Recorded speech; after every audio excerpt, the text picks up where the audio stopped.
Hi students, welcome to economy Venkateswara online classes. నేను మీ economy వెంకటేశ్వర్ని.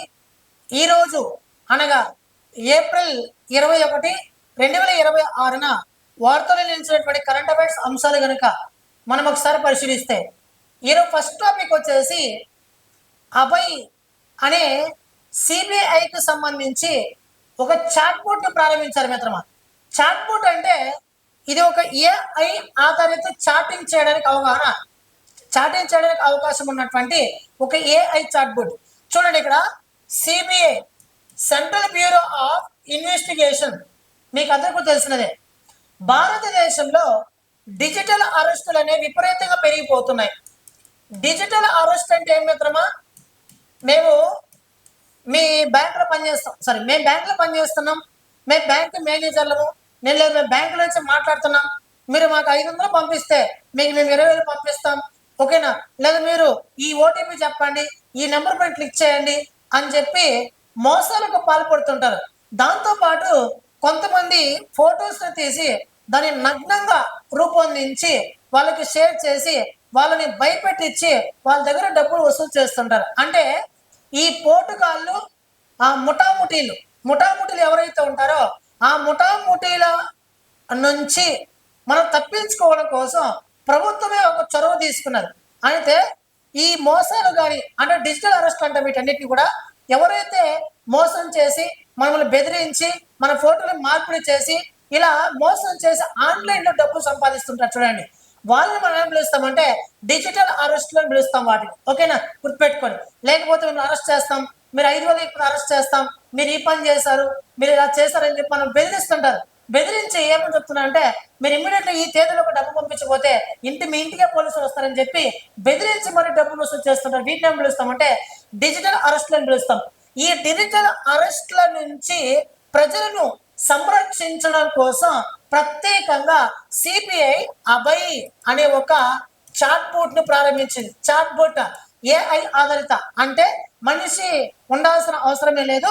మనం ఆ అభయ్ అనే ఒక చాట్ లోకి వెళ్ళి మనం మెసేజ్ చేస్తాం, అంటే పలానా మోసగాడు నన్ను మోసం చేశాడు, ఇలా బెదిరిస్తున్నాడు అని చెప్పి మనం అందులోకి వెళ్ళి మెసేజ్ చేస్తే మనం ఏఐ మనతో చాట్ చేస్తుంది. ఓకేనా, ఆ ఏఐ చాట్ బోర్డ్ ఎవరికి సంబంధించింది? సిబిఐకి సంబంధించినది. ఓకేనా, అంటే సిబిఐ దగ్గర ఇమ్మీడియట్గా వెళ్ళిపోతుంది అనమాట. ఓకేనా, కాబట్టి ఇలా డిజిటల్ అరెస్ట్ల గురించి ఎవరైతే ప్రజలు సమస్యగా ఎదుర్కొంటున్నారో ఈ డిజిటల్ అరెస్ట్ల నుంచి ప్రజలు సంరక్షించడం కోసం సిబిఐ ఆధ్వర్యంలో తీసుకొచ్చినటువంటి ఈ ఏఐ ఆధారిత అభయ్ చాట్ బోర్డ్ ను మన భారతదేశ సుప్రీంకోర్టు 53వ ప్రధాన న్యాయమూర్తి సూర్యకాంత్ గారు ఈ రోజున దీన్ని ప్రారంభించడం అనేది జరిగింది. ఈ విషయం నాకు ఆంధ్రజ్యోతిలో ఉంది మిత్రమా. మీ ఇంకెక్కడ ఏ పేపర్లో కూడా మీకు ఇది దొరుకుతుందేమో కానీ నాకైతే ఆంధ్రజ్యోతిలో దొరికింది. హెడ్లైన్స్ ఉన్నాయి. ఓకేనా, కాబట్టి ఎప్పుడైనా కానీ కరెంట్ అఫైర్స్ చదవాలంటే ఒక పేపర్ కాదు, నేను రోజు 10 పేపర్లు చదువుతాను. మీరు కావాలంటే మన ఛానల్లో చూసుకోవచ్చు. ఓకేనా, ఇది దానికి సంబంధించి చూడండి. CJI chief justice of India to launch CBI crime central bureau of investigation Abhay AI chat board to curb digital arrest scams. Digital arrest scam ఎవరైతే పాల్పడుతున్నారో వాళ్ళని అడ్డుకట్ట వేయడం కోసం తీసుకొచ్చింది. ఓకేనా, నెక్స్ట్ ఇక్కడ చూస్తే ప్రస్తుతం మనకి సిబిఐ డైరెక్టర్ గా ప్రవీణ్ సూద్ గారు పనిచేస్తున్నారు. గుర్తుపెట్టుకోండి, ప్రవీణ్ సూద్. అయితే నెక్స్ట్ ఐయుసిఎన్. ఈ ఐయుసిఎన్ అనేది ప్రపంచవ్యాప్తంగా అంతరించిపోతున్నటువంటి జీవజాతులను గుర్తించడానికి ఐయుసిఎన్ ఒక లిస్ట్ మెయింటైన్ చేస్తుంది. ఆ లిస్టే రెడ్ లిస్ట్ అంటాం. ఓకేనా, international union for conservation of nature. ఓకేనా, international union for conservation of nature.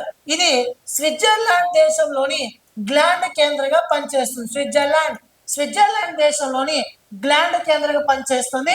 అంతరించిపోతున్న జీవజాతులను సంరక్షించడం కోసం ఐయుసిఎన్ మెయింటైన్ చేసిన లిస్ట్ ఏదంటే మనకి రెడ్ లిస్ట్. ఇప్పుడు ఏం చేస్తుందంటే ఐయుసిఎన్ చూడండి, ఐయుసిఎన్ చక్రవర్తి పెంగ్విన్ అనే ఒక పక్షి. ఇది పెంగ్విన్ అనే పక్షి.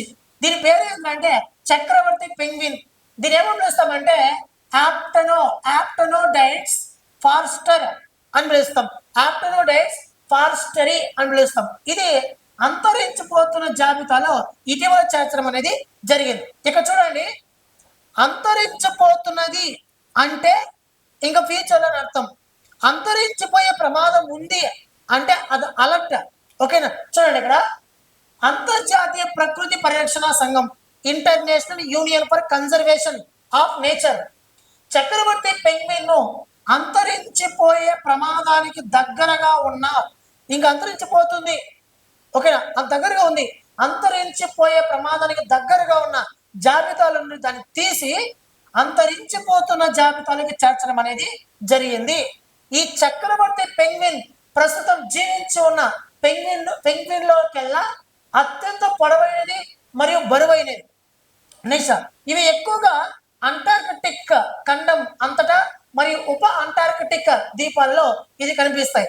కేవలం 2009, 2018 మధ్య కాలంలో వయోజన జనాభాలో 10% నష్టం జరిగినట్లు ఉపగ్రహ చిత్రాలు సూచించాయి.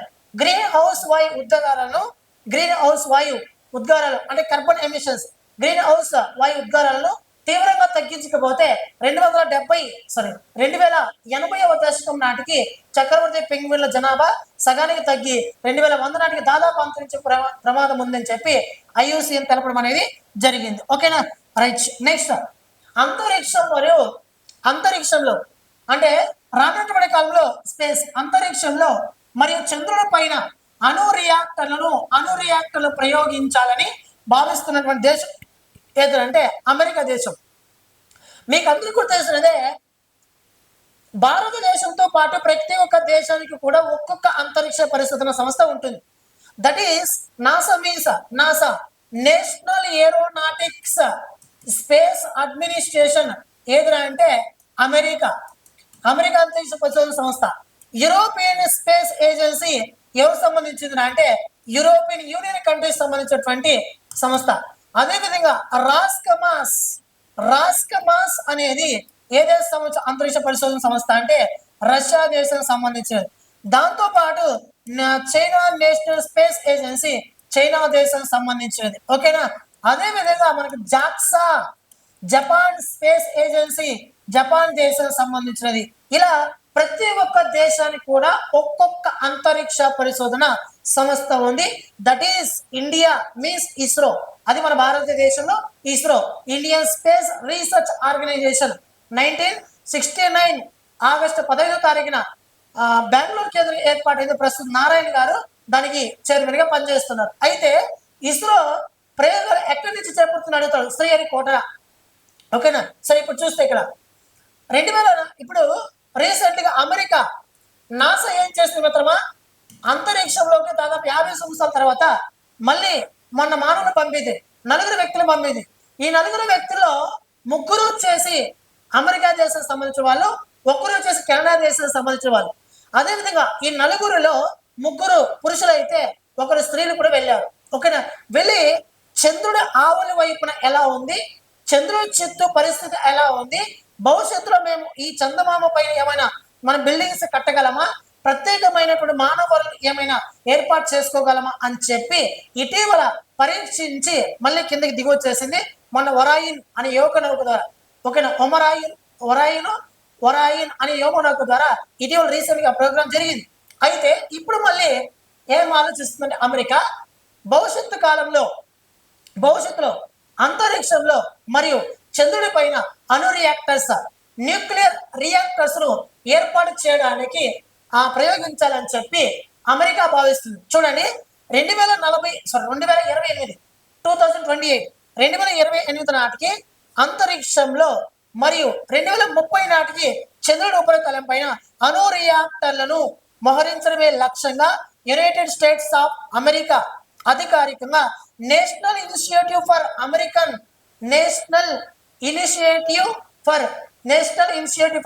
అమెరికన్ స్పేస్ న్యూక్లియర్ పవర్ అనే కొత్త ఫెడరల్ ఆదేశాన్ని ఇటీవల ప్రారంభించడం అనేది జరిగింది. ఓకేనా, చాలా చాలా ఇంపార్టెంట్. ఈ ప్రోగ్రామ్ ని ప్రారంభించిన దేశం ఏదైనా అడుగుతాడు. ఓకేనా, అమెరికా అనే విషయాన్ని మీరు గుర్తుపెట్టుకోవాలా. అయితే చంద్రయాన్ 3 అనగానే మనకు గుర్తు రావాల్సిన ఆగస్టు 23 ఆ రోజు మనం ఏం జరుపుకుంటాం, నేషనల్ స్పేస్ డే గా సెలబ్రేట్ చేసుకుంటాం. ఓకేనా, ఇది గుర్తుపెట్టుకోండి. నెక్స్ట్ ప్రధానమంత్రి ప్రధానమంత్రి గ్రామ సడక్ యోజన.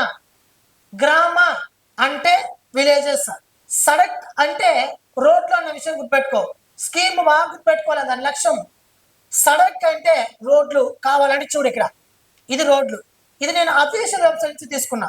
ఈ మ్యాగజైన్ నేను అఫీషియల్ వెబ్సైట్ నుంచి తీసుకోవడం అనేది జరిగింది. చూడండి, ప్రధానమంత్రి గ్రామ సడక్ యోజన 3 అంటే 3వ దశ. ప్రధానమంత్రి గ్రామ సడక్ యోజన 3వ దశని ఇటీవల తీసుకోవడం అనేది జరిగింది.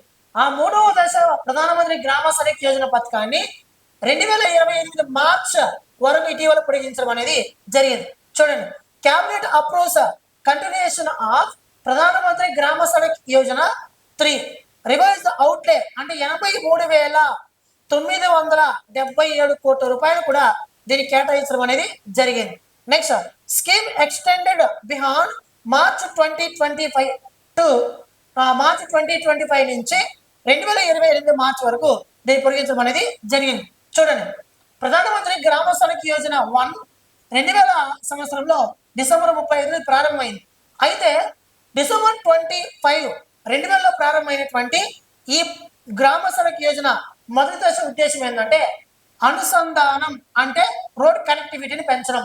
అనుసంధానం లేనిటువంటి నివాస ప్రాంతాల కోసం కొత్త అన్ని కాలాలకు, శీతాకాలమైన ఎండాకాలమైన ఏ కాలమైనా ఆ రోడ్డు ప్రజలకు ఉపయోగపడే విధంగా రహదారులు నిర్మించడం పైన ఎక్కువ దృష్టి సారించింది. నెక్స్ట్, భారత ప్రభుత్వం తన అనంతరం ఇప్పటికే 50,000 కిలోమీటర్లు 50,000 కిలోమీటర్ల గ్రామీణ రహదారి నెట్వర్క్ను ఉన్నతీకరించి దాని మొత్తం సామర్థ్యాన్ని మెరుగుపరచడం కోసం మళ్ళీ 2013లో ప్రధానమంత్రి గ్రామ సడక్ యోజన 2 ప్రారంభించింది. ఇప్పుడు మళ్ళీ 2019లో ప్రధానమంత్రి గ్రామ సడక్ యోజన 3ని ప్రారంభించడం అనేది జరిగింది. దీని యొక్క ఉద్దేశం ఏంటంటే పాఠశాలలు, ఆసుపత్రులు మరియు మార్కెట్లను అనుసంధానించే, పాఠశాలలు, ఆసుపత్రులు, మార్కెట్స్ అనుసంధానించి అంటే కనెక్టివిటీని పెంచి ప్రస్తుత ప్రధాన మార్గాలు మరియు ముఖ్యమైన గ్రామీణ మార్గాలను ఉన్నతీకరించడమే, ఏకీకృతం చేయడమే దీని యొక్క ప్రధాన ఉద్దేశం అంట. ఓకేనా.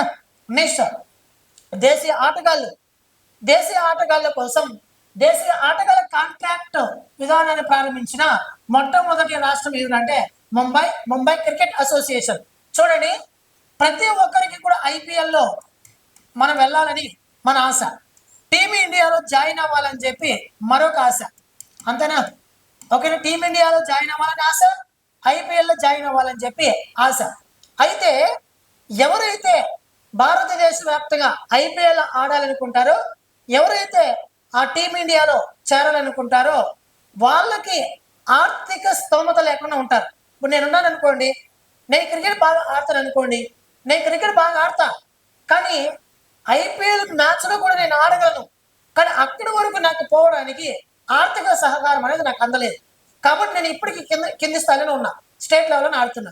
అయితే ఇక్కడ చూస్తే ఈ దీని యొక్క ఉద్దేశం ఏంటంటే ఎవరైతే ఐపీఎల్ ఆడాలనుకుంటారో, ఎవరైతే టీమిండియాలో ఆడాలనుకుంటారో, ఎవరైతే మన నేషనల్ లెవెల్లో క్రికెట్లో ఆడాలని అనుకుంటారో, ఎవరికైతే ఆర్థిక స్తోమత లేదో వాళ్ళకి ఆర్థిక స్తోమత ఇచ్చి వాళ్ళని ఆర్థికంగా బలోపేతం చేసి ఆ ఆటలో వాళ్ళని బాగా ప్రోత్సహించి టీమిండియా క్రికెట్లో జాయిన్ అయ్యేటట్టు చేసేటటువంటి ప్రత్యేక కార్యక్రమాన్ని ప్రారంభించిన మొట్టమొదటి రాష్ట్రం ఏది అంటే మహారాష్ట్ర రాష్ట్ర ప్రభుత్వం. ఓకేనా, గుర్తుపెట్టుకోండి. రైట్. నెక్స్ట్, వాటర్ ఫార్వర్డ్ అనే కార్యక్రమాన్ని ఇటీవల ప్రారంభించినటువంటి వరల్డ్ బ్యాంక్.